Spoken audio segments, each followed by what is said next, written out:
This is a demonstration to show the current functionality of the prototype Datanode connector for the Transform project. Please note that this is effectively an under-the-hood demonstration to show the connector's capabilities without using any bespoke user interface. In normal use, Transform will provide a simplified interface for data controllers to review the queries arriving before approving them for data retrieval.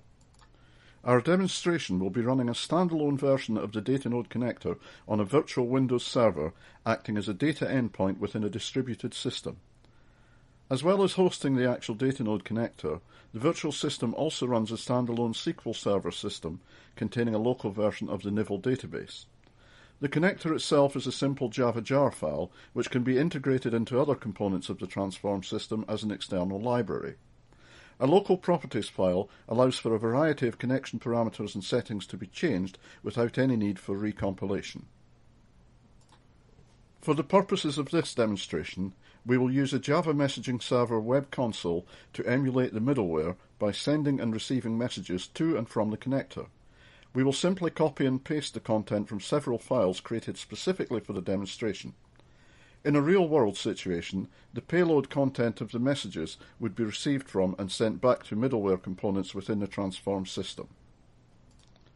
We can see here the ActiveMQ home screen displaying the 3 message queues we will be interacting with. Query Type 1. Eligible Subject Count Request. For our example of this type, we will use a query seeking patients who match 2 different criteria. Note that the CDIM-based query as pasted into our window is the same as would normally be sent from the workbench via the middleware. After pasting in the contents of the query, we click Send to post the message to the data request queue. The Datanode connector is actively listening on that queue to retrieve and process any incoming messages, and replies in turn to 2 different queues. Given update is the status queue. You can see here there are now 4 messages in this queue. Each of these corresponds to a status notification sent at different stages of processing, i.e. received, parsing, running, and completed. The wrap results queue is used to hold the actual response to the query as received from the database server converted to an appropriate XML format.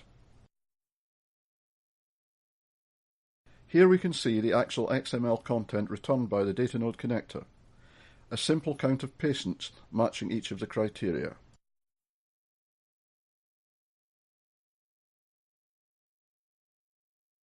Query Type 2. Flag Eligible Subject Request.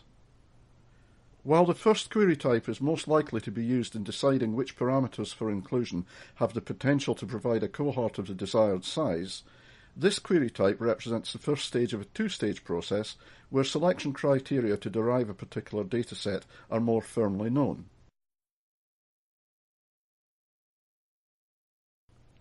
Here we see an example using a modified version of our earlier query in order to request a count of the number of patients flagged for inclusion in the proposed dataset which matches the given selection criteria. We can see from the response included in the result returned from the Datanode connector, we have a simple count value.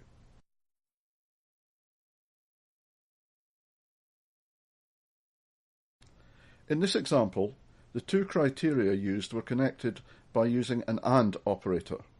For comparison, here are the results produced by using the same query where the criteria are connected using an OR operator.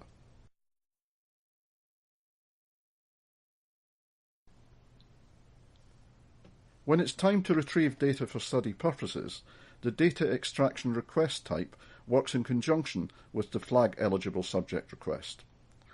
While the earlier query type appeared to do little more than return a simple patient count, it also stored within its local database the actual list of patient IDs to which the count relates. This list can be used for later data retrieval by an incoming data extraction request, where the query ID is identical to that of the earlier flag eligible subject request. In this case, complete datasets are returned in the response as CData blocks contained within the XML response.